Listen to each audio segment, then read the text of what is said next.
नमस्कार दोस्तों, स्वागत है आप सभी का मेरे YouTube चैनल पे। और आज का हमारा टॉपिक है बायोडाइवर्सिटी। बायोडाइवर्सिटी ये शब्द आप सभी ने सुन रखा होगा। तो बायोडाइवर्सिटी का मीनिंग क्या होता है? देखिए, हमारी जो अर्थ है उसमें कई तरह के एनिमल्स पाए जाते हैं, ठीक है। उनकी डाइवर्सिटी बहुत ज़्यादा है, मतलब बहुत बोल सकते हैं हम कि बहुत ज़्यादा है, ठीक है।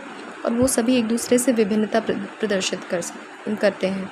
तो ये इस चीज़ को हम लोग को क्या बहुत बड़े लेवल पे है, इसलिए इसको स्टडी करना हमारे लिए इतना आसान नहीं है, ठीक है। और इसके लिए भी हम कुछ मेथड तैयार करते हैं, ठीक है। हमने क्लासिफिकेशन इसलिए इसका बनाया है पूरा, ठीक है। तो हम मेनली अभी बायोडाइवर्सिटी समझते हैं, ठीक है। तो बायोडाइवर्सिटी का मीनिंग है कि बहुत सारे एनिमल्स और बहुत सारे कई तरह के पेड़ पौधे, ठीक है, जिन बहुत सारे ऐसे हैं जिनकी रिसर्च हो गई और बहुत सारे ऐसे भी हैं जिनकी अभी तक रिसर्च नहीं हो पाई है, ठीक है। तो इसे हम लोग क्या कहते हैं? बायोडाइवर्सिटी, ठीक है। अब इसे हम थोड़ा और डिटेल में समझेंगे कि ये क्या होता है, ठीक है। तो अगर हम वर्तमान में बात करें तो लगभग 10 लाख जो हैं वो पौधों की खोज हो चुकी है। और 10 लाख पौधों और जंतुओं की खोज हो चुकी है, ठीक है। मतलब सब पौधे और जंतु सब मिलाकर लगभग 10 लाख हम बोलते हैं, लगभग, ठीक है, लगभग 10 लाख हमने पादप और जंतुओं की खोज कर ली है, ठीक है। तो इनमें से सबसे ज़्यादा अगर हम बोलें तो सबसे ज़्यादा इनमें से क्या होते हैं?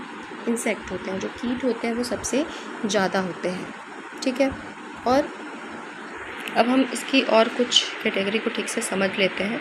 जैसे अगर हम प्रोटोजोआ की बात करें, प्रोटोजोआ का नाम आप सभी ने सुन रखा होगा। तो प्रोटोजोआ की 30,000 प्रजातियां हैं, ठीक है।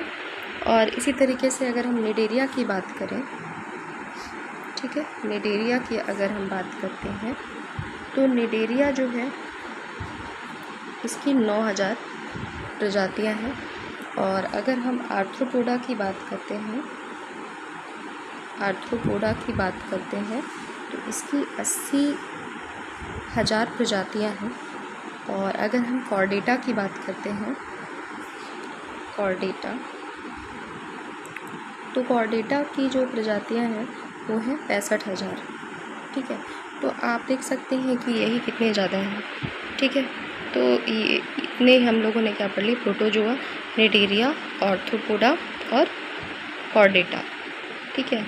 अब अगर हम बात करें तो ये सभी जो जीव जंतु होते हैं उनका शेप अलग होता है, ठीक है।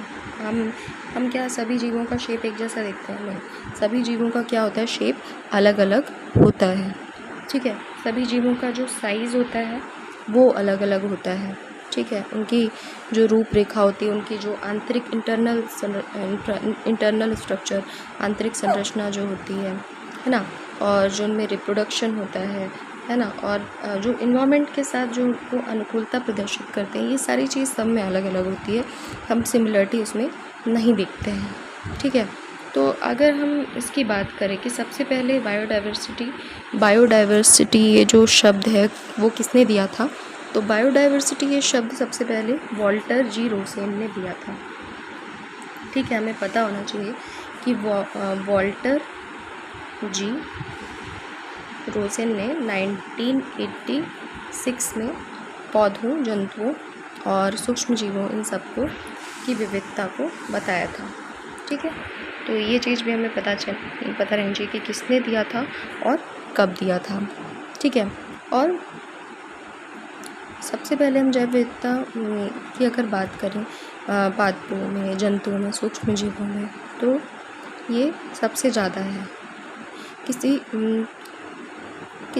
अगर हम इसे बोलें कि अगर हम इसको डेफिनेशन के तौर पे बोलें तो जो पादप, जंतु और सूक्ष्म जीव की जातियों की रिचनेस है वो किसी निश्चित आवास में पारस्परिक अंतरक्रियात्मक तंत्र की भांति उत्पन्न होता है, ठीक है।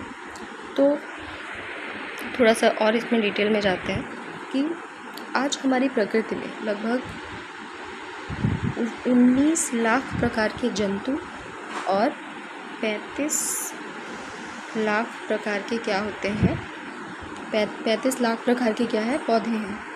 ठीक है, तो 19 लाख प्रकार के जंतु हैं और 35 लाख प्रकार के क्या है, पौधे मौजूद हैं। ठीक है, और एक और जहाँ अमीबा, क्लेमाइडोमोनास, ये सब सूक्ष्म जीव हैं।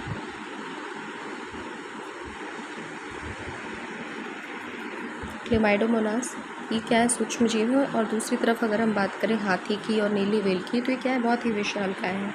ये सूक्ष्म जीव होगा। और हाथी वगैरह की, एलिफेंट वगैरह की बात करें तो ये क्या है, बहुत ही ज़्यादा विशालकाय है। ठीक है, तो हर तरह के जीव हमारी पृथ्वी में मौजूद हैं। और यही क्या है, इसी को अगर हम सिंपली बोलें तो ये क्या होती है, बायोडाइवर्सिटी। ठीक है, तो ये वीडियो इतना ही। और अगर आपको ये वीडियो पसंद आया हो तो प्लीज़ से लाइक कर दीजिए, सब्सक्राइब कर दीजिए एंड शेयर कर दीजिए। Thank you.